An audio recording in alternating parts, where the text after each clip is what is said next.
ఆరాధనా ఆరాధనా నా తండ్రి నీకే ఆరాధనా ఆరాధనా ఆరాధనా నా యేసు నీకే ఆరాధనా 1000 మంది పడిపోయినా 10,000 మంది కూలిపోయినా 1000 మంది పడిపోయినా 10,000 మంది కూలిపోయినా అపాయము రానే రాదు నా గుడారాన్ని సమీపించదు అపాయము రానే రాదు నా గుడారాన్ని సమీపించదు అందరూ తెలుసు లేదయ్యా వేరే ఆధారం నా దుర్గమా నా కేడమా లేదయ్యా వేరే ఆధారం నా శృంగమా నా శైలమా అందరూ తెలుసు ఆరాధన ఆరాధన నా తండ్రి నీకే ఆరాధన ఆరాధన ఆరాధన ఓ యేసు నీకే ఆరాధన ఆరాధన ఆరాధన నా తండ్రి నీకే ఆరాధన ఆరాధన ఆరాధన నా యేసు నీకే ఆరాధన.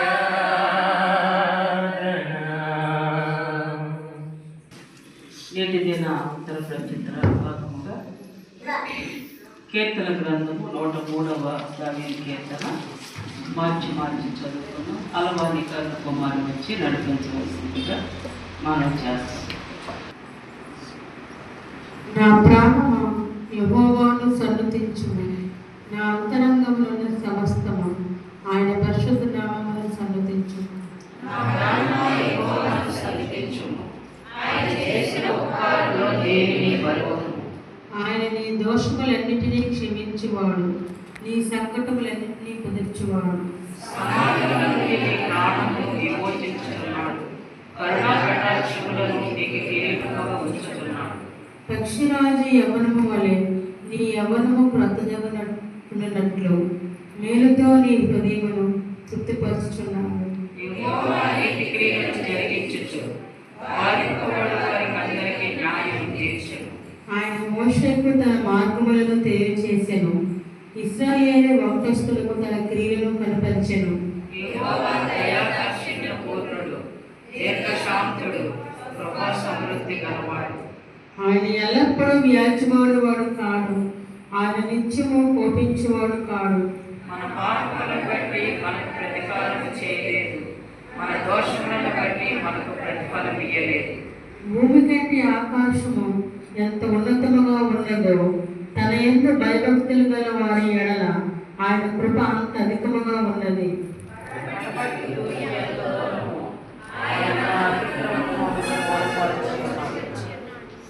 తండ్రి తన కుమారులను జాలిపడినట్లు యెహోవా తన యందు భయభక్తులు గల వారి ఎడల జాలిపడును. మనకు నిర్మింపబడిన నీతి ఆయనకు తెలిసే ఉన్నది, మన వంటి వారిని ఆయన జ్ఞాపకం చేసుకుంటున్నాడు. పరిశుద్ధుని యేసే నామములో మీ అందరికీ వందనాలండి. ప్రియమైన వారులారా, కొద్ది నిమిషాలు దేవుని యొక్క వాక్యాన్ని శ్రద్ధగా ఆలకిద్దాం. దయచేసి వాక్యం మీద మీ మనసు ఉంచవలసిందిగా ప్రేమతో మనవి చేస్తూ ఉన్నాను. నేటి దిన వాక్యాంశము సంఘ క్షేమము. ఏంటండి? సంఘ క్షేమము. అందరం గట్టిగా ఒకసారి హల్లెలూయా చెప్దామా? హల్లెలూయా.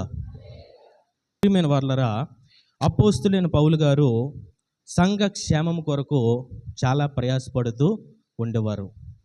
సంఘ క్షేమము తన ప్రాణాధారముగా చేసుకునేవారట. ఏ ఆధారము? ప్రాణాధారముగా చేసుకుని సంఘ క్షేమముగా ఉండాలని ఉపవాసం ఉండి ప్రార్థనలు చేసేవారట. సంఘాలు క్షేమముగా ఉండాలని పత్రికలు రాసేవారట. సంఘ క్షేమం కొరకు రాత్రి పగలు చాలా ప్రయాస పడేవారట ప్రియమైన వారులారా. కాబట్టి మన మీద ఉన్నటువంటి ఒక గొప్ప బాధ్యత ఏమిటి అని అంటే, ప్రతి ఒక్కరము కూడా దేవుని చేత పిలువబడి ఏర్పాటు చేయబడినటువంటి ఈ సంఘ క్షేమం కొరకు మనం ఏం చేయాలి? ఏం చేయాలి? ప్రార్థన చేయాలి. దేని కొరకు ప్రార్థన చేయాలటండి? సంఘ క్షేమం కొరకు ప్రార్థన చేయాలట. తర్వాత దైవ సేవకులు దేవుని సన్నిధిలో బలముగా వాడబడాలని ప్రార్థన చేయాలట. గట్టిగా హల్లెలూయా చెప్దామండి. హల్లెలూయా. ప్రియమైన వర్లరా, ఒక 3 వాక్య భాగాలు మనం చదువుకొని ఆ దేవుని సమాచారం ఏంటో మీకు తెలియజేసి నా స్థానంలో నేను వెళ్ళిపోతాను. అయితే ప్రియమైన వర్లరా, బైబిల్ గ్రంథంలో దేవాతి దేవుడు చాలాసార్లు కోపపడినట్లుగా వాక్య భాగం రాయబడి ఉంటుంది. చాలాసార్లు కోపగించుకున్నట్లుగా. దేవుని యొక్క కోపము మనుషుల్ని మంచి మార్గంలోకి నడిపిస్తుంది తప్ప దేవుని యొక్క కోపంలో పాపం అనేది ఉండదు. దేవుని యొక్క ఉగ్రతలో న్యాయం ఉంటుంది. ఏముంటుంది? న్యాయం ఉంటుంది. అన్యాయం ఉండదు, అక్రమము ఉండదు. ఎందుకంటే దేవుడు దుష్టత్వాన్ని చూచి ఆనందించే దేవుడు కాదు. ఆయన మనస్సు చాలా మనిషి మనస్సు లాంటిది కాదు. కల్ముషము, కపటము, పక్షపాతం లేనటువంటి ఒక మంచి నిర్మలమైన మనస్సు. అయితే ప్రియమైన వాళ్ళరా, దేవుడు ఒక పాపిని క్షమిస్తాడు. క్షమిస్తాడా? క్షమించడా? క్షమిస్తాడు. దేవుడు ఒక వ్యభిచారిని క్షమిస్తాడు. అవునా కాదా? దేవుడు ఎంత ద్రోహినైనా, ఎంత భయంకరమైన జీవితం జీవిస్తున్నా కనికరం గల దేవుడును ఒక్కసారి మోకరించి కళ్ళు చెమ్మగిల్లి దేవా క్షమించమంటే దేవుడు ఖచ్చితంగా క్షమిస్తాడు. కానీ దేవుడు క్షమించలేనటువంటిది ఒకటి ఉందట. తెలుసా మీకు? తెలుసా తెలీదా? దేవుడు భరించలేనటువంటిది, దేవుడు తట్టుకోలేనటువంటిది ఒకటి ఉంది. అదేటో తెలుసా? సంఘాన్ని పాడు చేయాలని ఎవరైనా ఉద్దేశం కలిగి ఉంటే వారిని దేవుడు క్షమించడట. హల్లెలూయా. బైబిల్లోని చూద్దాం. చూడండి ప్రియమైన వాళ్ళరా, పాత నిబంధన గ్రంథంలో, సమూయేలుకు రాసిన మొదటి గ్రంథంలో ఏలీ అనే ఒక దైవ సేవకుడు ఉంటారు. ఎవరండి? ఏలీ. ఇటు వినండి, తర్వాత ఇద్దరు. ఏలీ అనే దైవ సేవకుడు ఉంటాడు. చాలా గొప్ప సేవకుడు, హై ప్రీస్ట్, ప్రధాన యాజకుడు, ప్రధానమైన సేవకుడు. అతనికి 2 కుమారులు ఉన్నారట. వాళ్ళ పేర్లు ఏంటండి? రాత్రి అయ్యగారు చెప్పారు. హోప్ని, ఫినే, హాసు. అలాంటి పేర్లు ఇప్పుడు పెట్టుకోకండి, ఎవరికి అర్థం అవ్వు. ఈ 2 యవనస్తులైనటువంటి కుమారులట. అయితే ప్రియమైన వాళ్ళరా, వీళ్ళు లోకం దృష్టిలో చాలా పరిశుద్ధులు, ప్రార్థనాపరులు, దైవ సేవకుని యొక్క పిల్లలు. కానీ దేవుని దృష్టిలో దుర్మార్గులై ఉన్నారట. ఎలా ఉన్నారు? దుర్మార్గులై ఉన్నారట. వాళ్ళకి తెలీదు. ఏమి తెలీదు? దేవుని కోపము చాలా తీవ్రంగా 2 యవనస్తుల మీద ఉందని వాళ్ళకి తెలీదు. కానీ వాళ్ళు మాత్రం చాలా చక్కగా చలామణి అయిపోతూ ఉన్నారట. ఎవరి పిల్లలు? పాస్టర్ గారి పిల్లలే. పాస్టర్ గారి పేరు ఏం పేరు? ఏలీ. 2 యవనస్తులైన పిల్లల పేర్లు ఏం పేరు? Hophni, Phinehas. అయితే ప్రియమైన వాళ్ళరా, ఎందుకు దేవుడు అంత కోపంతో ఉన్నాడు? 2 యవనస్తుల మీద చక్కగా పాటలు పాడుతున్నారు, నాలాగా స్తుతి ఆరాధన నడిపిస్తున్నారు, ఉత్తర పరిచిత్రాలు చదువుతున్నారు, నాలా బోధిస్తున్నారు, అన్నీ బాగానే జరుగుతున్నాయి. కానీ దేవుని యొక్క కోపం అంటే మామూలు కోపం, పళ్ళు బెగబడితే ఉగ్రుడైపోతాం చూసి ఒక్కోసారి బీపీ పెరిగిపోయి, అంత కోపంతో దేవుడు ఈ 2 యవనస్తుల మీద ఉన్నాడట. కారణం ఏమిటంటే 2 కారణాలు ఉన్నాయి. మొదటిది ఏంటంటే, ఈ హోప్ని, ఫినెహాస్ అనేటటువంటి ఈ ఏలీ యొక్క 2 కుమారులట. ప్రియమైన వాళ్ళరా, యెహోవాకు నైవేద్యం అర్పించడానికి బలి పశువుని తీసుకుని వచ్చినప్పుడట, రూల్ ప్రకారము ఆ బలి అర్పించిన తర్వాత, మాంసం ముక్కలుగా కొట్టిన తర్వాత, ఉడికించిన తర్వాత 3 ములులు కలిగిన ఒక కొంకెం ఉంటుందట. ఆ కొంకెంని ఆ మాంసంలో గుచ్చితే ఎంత మాంసం అయితే వస్తుందో అది మాత్రమే దైవ సేవకుడు తీసుకోవాలట. కానీ ఈ హోప్ని, ఫినెహాస్ అనేటటువంటి 2 యాజకులు, ఈ యవన సేవకులట, ఒక మనిషిని పంపించి మాకు పచ్చి మాంసము కావాలని కబురు పెట్టేవారట. ఏ మాంసము? ఏ మాంసం తీసుకోవాలట? ఉడికించిన మాంసము తీసుకోవాలి. అది కూడా ఎంత వాటా అయితే అంత వాటా మాత్రమే తీసుకోవాలి. కానీ ఈ యవనస్తులైన ఈ సేవకులట, ఈ యాజకులు ఏం చేశారట? బలవంతం చేస్తున్నారట అక్కడికి వచ్చిన విశ్వాసుల్ని. అర్థమవుతుందా?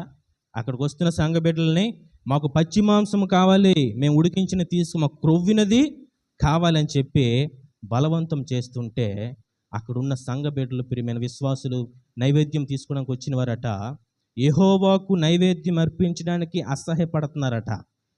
ఏం పడుతున్నారు అంటే దేవునికి కానుక ఇవ్వడానికి, బలి అర్పించడానికి మనుషులకి అసహ్యం వేస్తుందట. కారణం ఎవరు?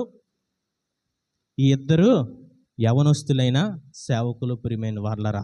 దేవునికి ఆటంకంగా ఉన్నారు, సంఘానికి ఆటంకంగా ఉన్నారు. దేవుడు దేన్ని తట్టుకోలేడు? సంఘ క్షేమం లేకపోతే దేవుడు తట్టుకోడు. ఎందుకంటే ఒక పురుషుడు, ఒక భర్త భార్యని ప్రేమించినట్లుగా దేవుడు ఎవరిని ప్రేమిస్తాడు? వధువు సంఘాన్ని ప్రేమిస్తాడు. మన భార్యని ఎవరైనా పట్టుకుంటే ఊరుకుంటామా? ఏం చేస్తాం? ప్రాణాలకు తెగించేస్తాం, అవునా కాదా? మన ఇంట్లో ఎవరైనా ఏమంటే ఊరుకుంటామా? ఊరుకోం, ప్రియమైన వాళ్ళరా. అయితే దేవుడు కూడా సంఘాన్ని విడదీయాలని, సంఘంలో కొంతమందిని వ్యతిరేకులుగా లేపాలని, సంఘాన్ని డిస్టర్బ్ చేయాలనుకుంటే ఉగ్రత ఎవరు కూడా తట్టుకోలేరు, ప్రియమైన వాళ్ళరా. ఇది నా ప్రసంగమా? నా ప్రసంగం అయితే కాదు. నా ప్రసంగం సాఫ్ట్గా పశ్చాత్తాపంలోనికి నడిపిస్తుంది. ఈ దేవుని దగ్గర నుండి వచ్చినటువంటి సమాచారం, ప్రియమైన వాళ్ళరా. ఇక్కడ హోప్ని ఫినెహాస్ అట పచ్చి మాంసం కావాలని బలవంతం చేస్తున్నారట. ఎవరి దగ్గర? ఆ బలిపీఠం దగ్గర బలి అర్పించినటువంటి ఆ యాజకుడి దగ్గర వెళ్ళి బలవంతం చేస్తుంటే దేవునికి నైవేద్యం ఇవ్వడానికి అక్కడ మనుషులు అసహ్యపడుతున్నారు. ఏంటి మనకి ఈ కర్మ అనేసి, ప్రియమైన వాళ్ళరా. రెండవ ముఖ్యమైన కారణం ఏంటంటే ఈ హోప్ని ఫినెహాస్ అనేటటువంటి ఏలీ కుమారులట రెండవ భయంకరమైన పాపం ఏమిటంటే, ప్రియమైన వాళ్ళ ప్రత్యక్షపు గుడారపు ద్వారము దగ్గరికి వచ్చినటువంటి, పరిచర్య చేయడానికి వచ్చినటువంటి స్త్రీలతో అక్రమ సంబంధం పెట్టుకొని పాపము చేస్తూ ఉన్నారట. ఏం చేస్తున్నారు? అక్రమ సంబంధం పెట్టుకొని ఎవరితోటి? పరిచర్య చేయడానికి వచ్చిన స్త్రీలతోటి. ఇది నా మాటలు వాక్యంలో ఉంది, ప్రియమైన వాళ్ళరా. పాపము చేస్తూ ఉన్నారట. దేవునికి ఏమైనా సైట్ ప్రాబ్లం ఉంటుందా? నాకంటే సైట్ ప్రాబ్లం ఉంది, దూరం చూడలేను. ఈ కళ్ళజోడు తీసానంటే మీరు ఎవరు నాకు కనిపించరు, ఇది పెట్టుకుంటేనే కనిపిస్తారు. దేవుడికి అలాంటి ప్రాబ్లం ఉందా? దేవుడికి కళ్ళు తేటగా కనిపిస్తే కనిపించవా? పైన ఆకాశం కాదు, భూమి కాదు, భూమి కింద ఉన్న పాతాళంలో కూడా దేవుని యొక్క కనుదృష్టి ఎటువంటి తేడా లేకుండా స్పష్టంగా చూస్తుంది, ప్రియమైన వాళ్ళరా. హల్లెలూయా. ఈ రెండు కారణాలు బట్టి దేవుడు చాలా కోపముగా ఉన్నాడట. ఆ దేవుడు కోపంగా ఉన్నాడని సంగతి వీళ్ళకి తెలీదు. వీళ్ళు మాత్రము అక్రమంగా బలవంతం చేస్తూ సంఘాన్ని తప్పు త్రోవలో నడిపిస్తూ ఉన్నారు, ప్రియమైన వాళ్ళరా.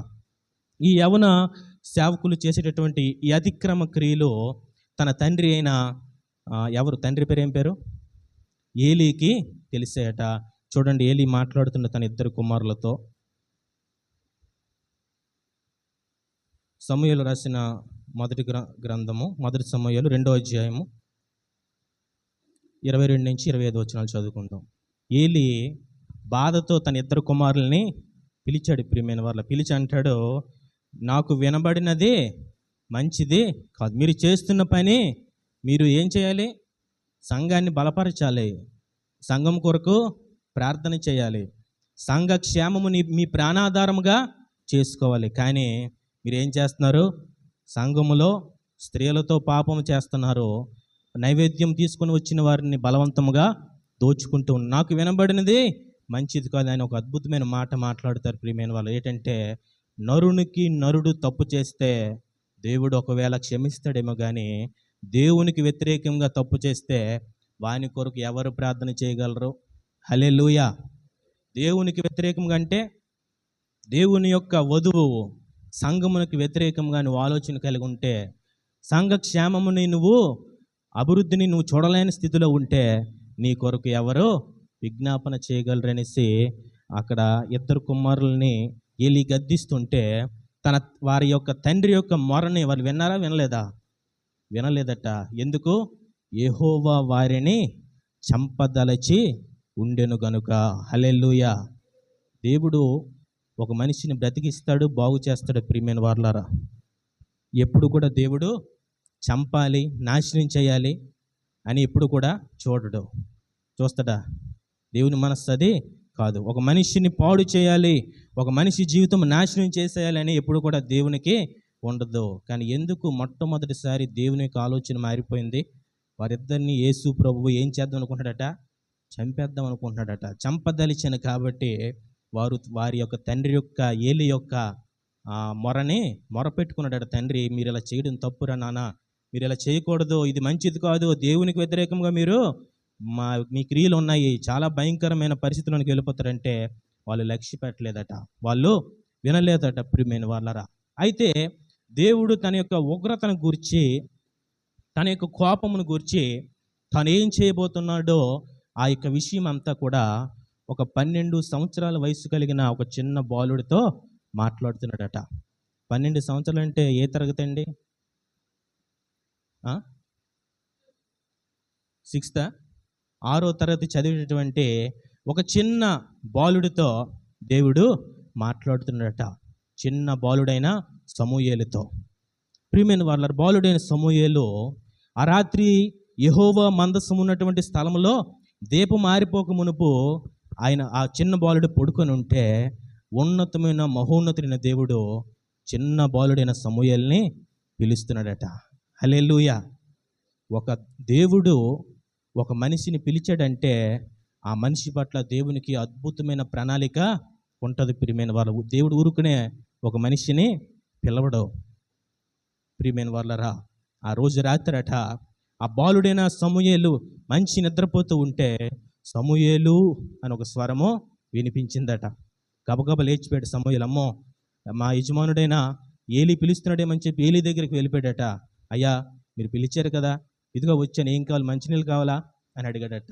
లేదు లేదు, నేను పిలవలేదయ్యా, వెళ్ళి పడుకో అనేసి ఆ ఏలి అంటే మరలా ఆ యొక్క బాలుడైన సమూయేలు వెళ్ళి పడుకున్నాడట. మరలా 2 సార్లు సమూయేలు సమూయేలు అని వినిపించిందట. తుల్లుపడి లేచి ఆ బాలుడు మరలా ఏలి దగ్గరికి వెళ్ళి, ఇదిగో నువ్వు పిలిచావు కదా, అందుకే నేను వచ్చాను, ఏంటి చెప్పు అనేసి అన్నాడట. అయ్యా, నేను పిలలేదు బాబు, వెళ్ళి పడుకో అంటే అప్పుడు 3 సార్లు దేవుడు పిలుస్తాడు. అప్పుడు ఏలీకి అర్థమవుతుంది, యెహోవా ఈ బాలుడిని పిలుస్తున్నాడు. హల్లెలూయా. ప్రియమైన వారలారా, ఈసారి అంటాడు, చిత్తము ప్రభువా, నీ దాసుడు ఆలకించుచున్నాడని నువ్వు చెప్పు, దేవుడు నీతో మాట్లాడుతాడని ఏలి చెప్పాడట. అప్పుడు మరలా ఆ బాలుడైన సమూయేలు, 12 సంవత్సరాల చిన్న బాలుడు వెళ్ళి పడుకుంటే దేవుడు మరలా ఆ చిన్న బాలుడిని పిలుస్తున్నాడట. ప్రియమైన వాళ్ళు, ఏంటి దేవునికి ఏం అవసరం ఉండి ఏంటి ఆయన ఆక్రందన? అక్కడ దేవుడు ఆ చిన్న బాలుడైన సమూయేలుని పిలిస్తే సమూయేలు లేచి చేతులు కట్టుకొని, ఇదిగో నీ దాసుడు ఆలకించుచున్నాడని చెప్తే దేవుని హృదయంలో ఉన్న ఉగ్రత, దేవుని హృదయంలో ఉన్న కోపమంతా కూడా ఆ చిన్న బాలుడికి చెప్పాడట. హల్లెలూయా. ప్రియమైన వారలారా, అక్కడ అనేక మంది యాజకులు ఉంటారు, అనేక మంది దైవజనులు ఉంటారు. కానీ ఈ హోప్ని ఫీనెహాస్ వల్ల అందరి యొక్క ఆత్మీయ జీవితము చెడిపోయింది. అందరూ పాపములో ఉన్నారు. కేవలము ఈ బాలుడైన సమూయేలుతో మాత్రమే దేవుడు మాట్లాడుతూ ఉన్నాడు. ప్రియమైన వారలారా, దేవుడు అంటాడు, ఏలీ కుటుంబం పట్ల నేను ఏమి చేయదలుస్తున్నానో అది ప్రారంభించి నేను ముగించబోతూ ఉన్నాను. ఏలీ కుమారులు చాలా ఘోరంగా శాపగ్రస్తులుగా వారిని వారు మార్చుకుంటూ ఉంటే తన తండ్రి అయిన ఏలీ వారిని గద్దించకుండా వారిని సమర్థిస్తూ ఉన్నాడు. ఇదిగో ఏలీ కుటుంబాన్ని నేను నాశనం చేసేద్దాం అనుకుంటున్నాను. ఎందుకంటే వీరి వలన ఏం పాడైపోతుంది? సంఘము పాడైపోతుంది. సంఘములో ఉన్న ఆ భయభక్తులు ఏమీ కూడా యాంత్రికమైన సంఘముగా మారిపోతుంది అని చెప్పి ప్రియమైన వారలారా, దేవుడు సమూయేలుతో మాట్లాడుతాడు. ఆ చిన్న బాలుడైన సమూయేలుతో మాట్లాడుతాడు. ప్రియమైన వారలారా, ఆ పక్కన అధ్యాయంలో ఉంటుంది, ఫిలిస్తీయులు ఇశ్రాయేలీయుల మీదకి యుద్ధానికి వచ్చారట. హల్లెలూయా. అందరూ గట్టిగా హల్లెలూయా. ఫిలిస్తీయులు ఎవరి మీదకి వచ్చారు? ఇశ్రాయేలీయుల మీదకి యుద్ధానికి వచ్చారట. ఇశ్రాయేలీయులు ఫిలిస్తీయుల మీదకి యుద్ధానికి వెళ్ళారట. ఆ రోజు ఫిలిస్తీయులు ఎదుట ఇశ్రాయేలీలు నిలబడలేకపోయారట. హల్లెలూయా. ఇశ్రాయేలీలకు ఏదైనా ఎదురు ఉంటుందా? ఇశ్రాయేలీలను ఎవరైనా ఓడించగలరా? ఇశ్రాయేలీలకు ఎదురుగా ఎవరైనా పన్నాగం పన్నగలరా? కానీ ఆ రోజట 4,000 మంది మనుషులు చనిపోయారట. సింపుల్గా చెప్పడం కాదు, ఒకరు చనిపోతేనే మనం టెంట్ వేసి గగ్గోలు పెడతాం. 4,000 మంది ఇశ్రాయేలీలు చనిపోతే అమ్మో మనం ఓడిపోతున్నాం అని చెప్పి దేవుని మందిరంలో ఉన్న మందసాన్ని తీసుకుని వచ్చి యుద్ధ భూమిలో పెట్టారట. ఎప్పుడైతే దేవుని మందసాన్ని తీసుకుని వచ్చి యుద్ధ భూమిలో పెట్టారో 30,000 మంది ఇశ్రాయేలీలు చనిపోయారట. మొత్తం యుద్ధ భూమి అంతా కూడా ఎర్రగా రక్తముగా మారిపోయింది.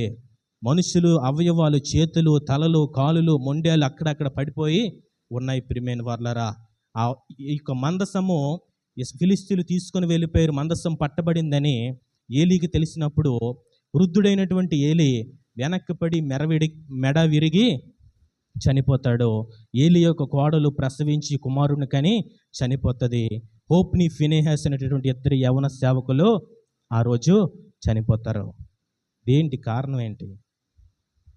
కారణం ఏంటండి? హోప్ని, ఫినెహాస్ చనిపోయారు.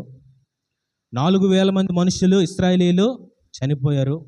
30,000 మంది ఇశ్రాయేలు అంటే 34,000 మంది ఇశ్రాయేలీలు చనిపోయారు. దేవుని యొక్క మందసము పట్టబడింది. ఏలీ కూడా మెడ విరిగి చనిపోయాడు. దీనికి గల కారణం ఏంటి? ఎవరి వల్ల ఎంత ఉగ్రత వచ్చింది? ఎవరి వల్ల ఎంత భయంకరమైన దేవుని కోపం ఇశ్రాయేలు మీద రగులుకుంది? ఎవరి వల్ల? దేవుడు దేన్నైనా తట్టుకుంటాడేమో కానీ దేవుని సంఘాన్ని పాడు చేసేవారిని మాత్రం ఎట్టి పరిస్థితిలో, సేవకుడైనా లేదు, బిషప్ అయినా లేదు, ఇటువంటి హోదాలు ఉన్నటువంటి వ్యక్తి అయినా సరే సమస్య లేదు. ప్రియమైన వారు, దేవుడు దేనినైనా తట్టుకుంటాడు కానీ సంఘ క్షేమము కోరలేని వారిని మాత్రం ఎట్టి పరిస్థితిలో తట్టుకోడు. ప్రియమైన వారలారా, హల్లెలూయా. అంత ఉగ్రత దేనికి వచ్చిందంటే హోప్ని, ఫీనెహాస్ వల్ల వచ్చింది. ఏలీ గద్దిస్తున్నాడు కానీ మరలా వారినే ప్రధాన యాజకులుగా నియమిస్తున్నాడు. ఎందుకంటే పిల్లలు కదా, తర్వాత ఇంకొకరు వస్తే మరలా పోస్టింగ్ పోతుందేమోనో భయముతో ఉన్నాడు. ప్రియమైన వారలారా, ఈ హోప్ని, ఫీనెహాస్ వల్ల సంఘ క్షేమము పాడైపోతుందని చెప్పి, సంఘ అభివృద్ధికి ఆటంకం కలుగుతుందని చెప్పి దేవుడు భయంకరమైన ఉగ్రత చూపించాడు. ప్రియమైన వారలారా, కాబట్టి అర్థమవుతుందనే అనుకుంటూ ఉన్నాను. ప్రియమైన వారలారా, దేవుడు దేనినైనా క్షమిస్తాడు కానీ దేని క్షమించాడు? సంఘాన్ని పాడు చేయాలని, సంఘాన్ని ఆటంకపరచాలని, సంఘాన్ని విడదీయాలని కుట్ర పనితే మనుషులుగా మేమేం చేయలేం, ప్రార్థన చేయడం తప్ప. దేవుడు ఎట్టి పరిస్థితిలో క్షమించడు. నా దగ్గర దేవుడి నుంచి వచ్చిన సమాచారం ఉందని ముందే చెప్పాను, అది చివరిలో చెప్తాను. రెండవది, ప్రియమైన వారలారా, దేవుడు యేసుక్రీస్తు ప్రభువారు కొత్త నిబంధన గ్రంథంలో ఆయన నరరూపిగా ఉన్నప్పుడు చాలాసార్లు కోపగించారట. శాస్త్రులు, పరిసయ్యుల మీద ఆయన కోపపడ్డారట. శిష్యుల యొక్క అల్ప విశ్వాసంను చూచి ఆయన కోపపడ్డారట. కానీ ఒక కోపం మాత్రం, భయంకరమైన కోపం వచ్చిందట యేసు ప్రభువు వారికి. అదేంటో చూడండి ఒకసారి.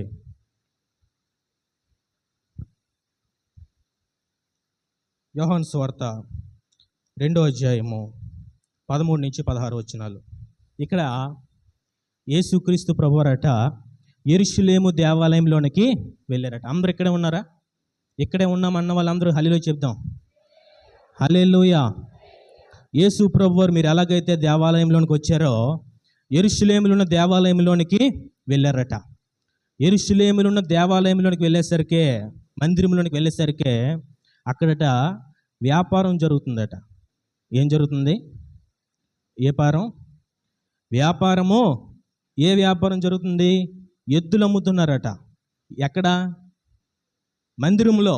మందిరం అంటే మనలాగా ఈ చిన్న మందిరం కాదు, చాలా పెద్ద మందిరం అన్నమాట. ఆ యొక్క స్తంభాలకి ఆవులు, గేదెలు, ఎడ్లు అన్నీ కట్టేసి మందిరంలో వ్యాపారము జరుగుతుందట. హల్లెలూయా. ఒక పక్కనేమో గొర్రెలు అమ్ముతున్నారట. ఒక పక్కన ఏమమ్ముతున్నారు? గొర్రెలు అమ్ముతున్నారట. 3,000కి 4,000కి మేకపోతే అయితే ఎంత, గొర్రె అయితే ఎంత, మేక అయితే ఎంత అని చెప్పి అక్కడ గొర్రెల వ్యాపారం జరుగుతుందట. ఎడ్ల వ్యాపారము జరుగుతుందట. మూడవది ఏ వ్యాపారము?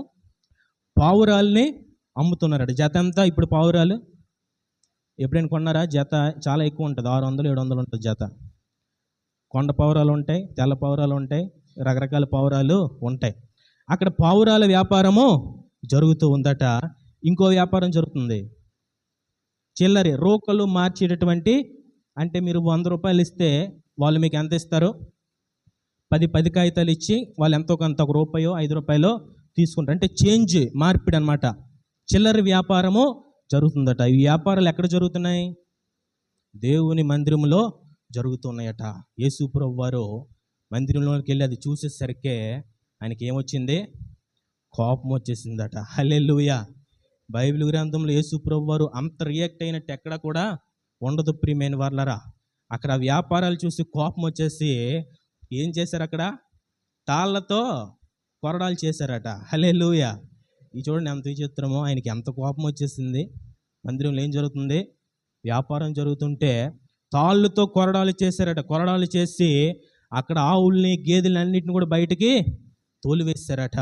ఆ గొర్రెల్ని బయటికి తోలివేశారట. ఆ పావురాలను ఇక్కడి నుంచి తీసుకుని పొండని గద్దించారట. అక్కడున్న చిల్లర వ్యాపారాలు అక్కడ ఆ చిల్లర తీసి మొత్తం ఇసిరి పడేశారట. ఆ బెంచీల్ని కుర్చీల్ని పడద్రోసేశారట. ఏంటంటే అంత కోపం యేసయ్యకి? అంత కోపం వచ్చేసిందేంటి? నా సొంత మాటల బైబిల్లో ఉందా? బైబిల్ ఉంది కదా, మీరు ఆ సొంత మాటలా చూడకండి. అక్కడ వ్యాపారము జరుగుతుంటే యేసు ప్రభువు వారు అంటున్నారు, నా తండ్రి ఇంటిని మీరు ఎలా చేయకండి? వ్యాపారపు ఇల్లుగా చేయకండి. మత్తయి సువార్తలు, మార్కు సువార్తలు అంటారు, నా మందిరము సమస్త జనులకు ప్రార్థనా మందిరము. మీరు దాన్ని ఎలా చేశారు తెలుసా? దొంగల గుహలాగా చేశారు. హల్లెలూయా. దేవుడు ఏం తట్టుకోలేడు? దేవుని మందిరంలో వ్యాపారం జరిగితే దేవుడు తట్టుకోలేడు ప్రియమైన వారలారా. హల్లెలూయా. ఇప్పుడు మందిరాల్లో ఏం జరుగుతుంది? అండి? నలుగురు విశ్వాసులు ఉంటే చిక్కుమని ఫోటో తీసేసి ఎక్కడికో సంస్థకి పంపిస్తే, వాళ్ళు ఫారెన్ పంపిస్తే, ఫారెన్ వాళ్ళు సంస్థకు వస్తే వాళ్ళు సగం నొక్కేసి, మిగతా మధ్యలో ఉన్న మనుషుల మధ్యలో నొక్కేసి, చివరికి సేవకులకి శాలరీ అంటారు. ఏమంటారు? శాలరీ అంటారు. ఇది ఏంటిది? వ్యాపారమా కాదా? బిజినెస్సా కాదా? మన మందిరంలో అది ఉందా? మనకి ఎక్కడి నుంచిన రూపాయి వస్తుందా? రాదు ప్రియమైన వాళ్ళరా. మన స్పాన్సర్స్కి వెళ్ళాలంటే ఈ 100 మందికి ఫోటో తీసి నేను పంపించానంటే అమ్మగారికి ఒక కారు, నాకు ఒక కారు, అన్నయ్యకి ఒక కారు, 4 కార్లు మేము మెయింటైన్ చేయొచ్చు. తెలుసా? చేయొచ్చు. కానీ నేను ఏ స్కూటీ మీద వెళ్తాను? డొక్కు స్కూటీ మీద వెళ్తాను. నా స్కూటీకి స్టాండ్ ఉండదు, లైట్ పని చేయదు. లైట్ పని చేస్తే యాక్సిలేటర్ పని చేయదు.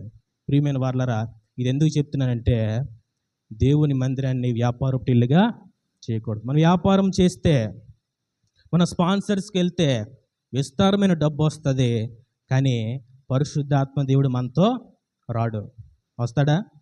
రాడు ప్రియమైన. ఇంత ఆత్మల భారమో ఉండదు. ఈ ఆత్మలు రక్షింపబడవు ప్రియమైన వాళ్ళ. ఏది ఉంటే తినేస్తే ఏమి తినపని పర్లేదు, కానీ పరిశుద్ధాత్మ దేవుడు బంద్ అయిపోయాడు అనుకో, ఇంకా మనం ఇవన్నీ అమ్మేసుకుని ఎక్కడికి వెళ్ళిపోవడము మంచిది ప్రియమైన వాళ్ళరా. ఆయనకి అభ్యంతరకరణంగా ఏది కూడా ఉండకూడదు. దేవుడు అంటున్నాడు, నా మందిరము సమస్త జనులకు ఏ మందిరము? ప్రార్థనా మందిరము. కానీ మీరు దాన్ని ఏం చేశారు? దొంగల గుహగా, వ్యాపారపు ఇల్లుగా. ప్రతి మందిరంలో కూడా వ్యాపారం జరుగుతుంది ప్రియమైన వాళ్ళరా. ఒక దైవ సేవకుడు అంటాడు, మందిరం అట ఒక షాప్ అట, ఈ సేవకుడట షాప్ కీపర్ అట. అలా మారిపోయిందట దేవుని సేవ. ప్రతి ఒక్కరు బైబిల్ పట్టుకొని వచ్చేయడము, 4 ఫోటోలు తీసి పంపించడం, డబ్బులు తెప్పించుకోవడము, బిల్డింగ్లు, కార్లు కొనుక్కోవడం, ఏమేనంటే సేవ. ఇన్స్టాగ్రామ్లు, యూట్యూబ్ ఛానల్లో రకరకాలుగా మారిపోయింది ప్రియమైన వాళ్ళ. ఎక్కడ కూడా ఆత్మతో సత్యంతో చేసే సేవ కనిపించడం లేదు. అంతా కూడా వ్యాపారపు ఇల్లుగా మారిపోయింది. దేని మీద దేవుని ఉగ్రత ఉంటుంది? ఎవరి మీద దేవుని కోపం ఉంటుందండి? ఎవరైతే మందిరాన్ని ఒక వ్యాపారపు ఇల్లుగా చూస్తారో వారి మీద దేవుని యొక్క ఉగ్రత ఉంటుంది. అక్కడ ఎవరి మీద ఉగ్రత ఉంది? ఎవరైతే సంఘాన్ని ఆటంకపరుస్తూ ఉన్నారో, ఆ సంఘ క్షేమము ప్రాణాధారముగా మనము యేసన్న గారి పాటల్లో ఎక్కువగా ఈ మాట వాడుతూ ఉంటారు. సంఘ క్షేమమే నా ప్రాణాధారం ఆయన అని హోసన మినిస్ట్రీస్ వాళ్ళు ఎక్కువగా పాడుతూ ఉంటారు. ఈ మాటని యాడ్ చేస్తూ ఉంటారు. కాబట్టి ప్రియమైన వాళ్ళరా, మనం ప్రతి ఒక్కరము కూడా అతి ముఖ్యముగా దేని కొరకు ప్రార్థన చేయాలి? సంఘ క్షేమం కొరకు ప్రార్థన చేయాలి. ప్రియమైన వారలారా, హోప్ని ఫినెహాసుకి తెలియదట. ఏం తెలీదు? దేవుని కోపం వారి మీద ఉందని తెలియదట. వీళ్ళు ఏం చేస్తున్నారు? స్త్రీలతో పాపం చేస్తున్నారు దేవుని మందిరంలోనే. అంటే సంఘాన్ని బాగు చేస్తున్నారా, పాడు చేస్తున్నారా? 34,000 మందిని దేవుడు చంపేశాడు ప్రియమైన వారు. ఆ రోజు సైన్యము, ఇశ్రాయేలీయులు, మందస్సం పట్టబడిపోయింది. ఏలీ కుటుంబాన్ని భూమి మీద లేకుండా చేసేసి, అంత ఉగ్రత, అంత కోపం. ఎందుకంటే సంఘాన్ని పాడు చేస్తే, సంఘాన్ని గలిబిలి చేయాలని చూస్తే దేవుడు మాత్రం ఎట్టి పరిస్థితిలో సహించడు. ఇక్కడ యేసు ప్రభువరట తాళ్ళుతో కొరడాలు చేసి అక్కడున్న వ్యాపారం చేసేవారు అందరినీ బయటికి తరిమి వేశారట. ఎప్పుడు కూడా యేసు ప్రభువారు ఎంతో దీర్ఘశాంతం కలిగిన దేవుడు, ఎంతో కనికరం కలిగిన దేవుడు, ఎంతో ప్రేమ జాలి కలిగిన దేవుడు. అంత కోపం ఎందుకు వచ్చిందంటే దేవుని మందిరము, దేవుని సంఘం అంటే దేవునికి చాలా చాలా ప్రేమ, చాలా ఇష్టం. ప్రియమైన ఒక పురుషుడు తన భార్యని ఎలాగైతే ప్రేమిస్తాడో, ఒక పురుషుడు తన భార్యలో ఏ మచ్చ కానీ, ఏ కలంకము కానీ, ఏ ముడత కానీ లేకుండా ఎలాగైతే ఉండాలని, పవిత్రంగా ఉండాలని చూసుకుంటాడో క్రీస్తు కూడా సంఘాన్ని ఆ విధముగా ప్రేమిస్తున్నాడు. ప్రియమైన వారలారా, సంఘం జోలికి ఎవరైనా వచ్చినట్లయితే దేవుడు ఎట్టి పరిస్థితిలో క్షమించడు. మరొక వాక్య భాగంలో ఇక్కడ ఒక సంఘంలో, అపోస్తుల యొక్క ఆది సంఘంలో అననీయ, సపీరా అనేటటువంటి 2 భార్యాభర్తలు ఉన్నారట. చూడండి, అపోస్తుల కార్యాలు 5వ అధ్యాయము 1 నుంచి 6 వచనాలు. అననీయ, సపీరా అనే 2 భార్యాభర్తలు ఉన్నారట. చెప్పండి, అననీయ, సపీరా. 2 భార్యాభర్తలట ఏకమై పొలం అమ్మారట. పొలం అమ్మి వాళ్ళు ఏం మొక్కుబడి చేసుకున్నారంటే, ఈ పొలం అమ్మితే వచ్చిన డబ్బంతా కూడా అపోస్తుల పాదముల యొద్ద పెడదామని మొక్కుబడి చేసుకున్నారట. అయితే పొలం అమ్మారట, డబ్బు వచ్చిందట. డబ్బు వచ్చిన తర్వాత ఆ ధనం మీద వీళ్ళకి దురాశ కలిగిందట. కొంత దాచుకొని కొంత అపోస్తులకి ఇద్దామని ఆలోచన కలిగి ఉన్నారట. మొదటి ఆలోచన ఏంటి? పొలం అమ్మిన తర్వాత వచ్చిన ధనమంతా కూడా అపోస్తులకి ఇద్దాం అనుకున్నారు. ఇప్పుడేమో ఆలోచన మారిపోయింది, దురాశ వచ్చేసింది. కొంత దాచుకొని కొంత ఇద్దామని అనుకున్నారట. అయితే కొంత తీసుకుని వచ్చి పేతురు పాదముల దగ్గర పెట్టారట. పేతురు అంటున్నాడు, ఎందుకు అననీయ, పరిశుద్ధాత్మ దేవుని నీవు మోసపరుస్తున్నావు? అమ్మిన తర్వాత ధనమంతా ఇస్తానని చెప్పావు కదా, ఇప్పుడు కొంచెం దాచుకున్నావు ఎందుకు? ఇదిగో నువ్వు పరిశుద్ధాత్మ దేవుణ్ణి మోసపరిచావని పేతురు మాట్లాడుతుంటేనే అననీయ కింద పడి ప్రాణం విడిచి చనిపోయాడట. ఏంటి అంత చిన్నదానికి అంత తీవ్రమైన ఉగ్రత అననీయ మీదకి ఎందుకు వచ్చింది? ఆ పొలం ఎవరిది? అననీయదే. వచ్చిన తర్వాత డబ్బు ఎవరిది? అమ్మిన తర్వాత డబ్బు అననీయదే. కానీ కొంత దాచుకొని కొంత ఇచ్చాడు, కొంత దాచుకున్నాడు. దానికే దేవుడు అంత ఉగ్రత ఎందుకు చూపించాడు? ప్రియమైన వారలారా, తర్వాత మరొక 3 గంటలకి సపీరా వచ్చిందట. సపీరా వస్తే సపీరాని పేతురు అడిగాడట, ఇంతకేనా మీరు అమ్మారంటే, ఇంతకే అమ్మాము దైవజనుడు ఆయన అన్నదట. అప్పుడు ఆమె కూడా పడి చనిపోయిందట. దేవుడు ప్రాణాలనే తీసేసేటంత అక్కడ ఏం జరిగిందని, కానుక ఇవ్వలేదని దేవుడు చంపేస్తాడా? సగం దాచుకున్నాం సగం ఇచ్చామని దేవుడు చంపేస్తాడా? అక్కడ అంత తీవ్రమైన ఉగ్రత అననీయ, సపీరా మీదకి ఎందుకు వచ్చింది? ప్రియమైన వారలారా, ఆలోచన చేస్తే అక్కడ సంఘం యొక్క పరిస్థితి మనం చూడండి ఒకసారి. అపోస్తుల కార్యం 4వ అధ్యాయము 32 నుంచి 34 వచనాలు. 4వ అధ్యాయం. అక్కడ సంఘం యొక్క పరిస్థితి చూస్తే సంఘము గొప్ప సమర్పణ కలిగి ఉందట. హల్లెలూయా. ఏ కలిగి ఉందండి? గొప్ప హృదయ సమర్పణ కలిగి, శరీరము సజీవ యాగముగా గొప్ప సమర్పణ కలిగి ఉందట. ఎవరు కూడా వారికి కలిగింది వారిది, ఇది నాది అనే ఉద్దేశం కలిగి, లోకాశలు కలిగి ఎవరు కూడా లేరట. ఇల్లు పొలాలు అమ్మి ఆ యొక్క ధనము తీసుకుని వచ్చి దేవుని పరిచర్యకి ఇస్తూ ఉన్నారట. అంత గొప్ప సేవ, అంత గొప్ప సమర్పణ, అంత ఉన్నతమైన ఆత్మీయ జీవితం కలిగి ఉన్నారట. అపోస్తులు కూడా యేసుక్రీస్తు ప్రభువారి యొక్క పునరుత్థానం గురించి చాటి చెప్తూ బహుబలముగా ప్రకటిస్తూ ఉన్నారు. సంఘం అంత ఉన్నతమైన స్థితిలో ఉన్నప్పుడు వీళ్ళు ఎలా ఉన్నారండి? వీళ్ళు ఏ బుద్ధితో ఉన్నారు?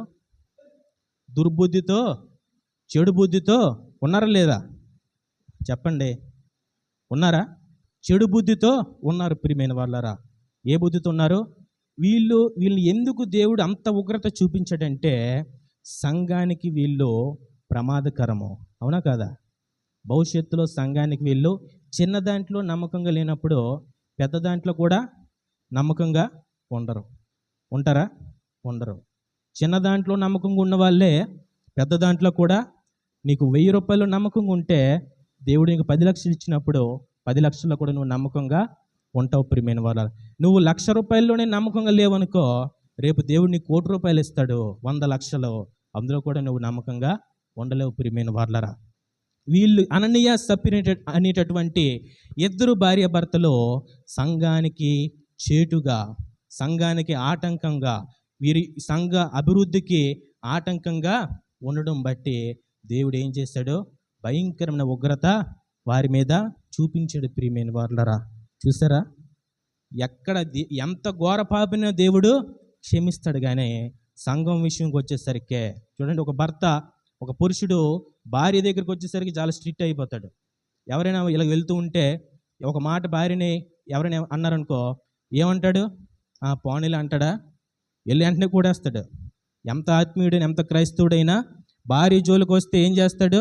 పటేలు మనకు ఒక దెబ్బకే అవతలోడు పడిపోయినంత మొత్తం బలమంతా ఉపయోగించి కొడతాడు. ఎందుకంటే భార్య అంటే ఆ భర్తకి ప్రేమ కాబట్టి. ప్రియమైన వాళ్ళరా, అలాగే క్రీస్తుకి సంఘం అంటే ప్రేమ కాబట్టి సంఘముని ఏదైనా ఎవరైనా విడదీయాలి, ఆటంకపరచాలి, అభ్యంతరపరచాలి, అభివృద్ధిని చూడలేని స్థితిలో ఉంటే ఖచ్చితంగా దేవుని యొక్క ఉగ్రత వస్తుంది. ప్రియమైన వాళ్ళరా, హల్లెలూయా.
మీ నామము పరిశుద్ధపరచబడుగాక, మీ రాజ్యములో వచ్చుగాక, మీ చిత్తము పరలోకమందు నెరవేరినట్లు భూమి యందు నెరవేరుగాక. పరిధిన ఆహారం మాకు దయచేయండి. మరణస్తులను క్షమించిన ప్రకారం మా మరణములను మీరు క్షమించు. మాకు శోధనలకు తేగానే దృష్టి తప్పించు. ఎందుకంటే రాజ్యము, బలము, మహిమ నిరంతరం నీవై ఉన్నావు తండ్రి. ఆమేన్. యెహోవా మిమ్మల్ని ఆశీర్వదించి మిమ్మల్ని కాపాడుగాక. యేసుక్రీస్తు ప్రభువు తన సన్నిధిని మీద ప్రకాశింపజేసి మిమ్మల్ని కరుణించుగాక. పరిశుద్ధాత్మ దేవుడు తన సన్నిధిని మీ మీద ఉదయింపజేసి మీకు సమాధానము కలుగజేయుగాక. ఆమేన్, ఆమేన్, ఆమేన్. కన్నీటితో పాన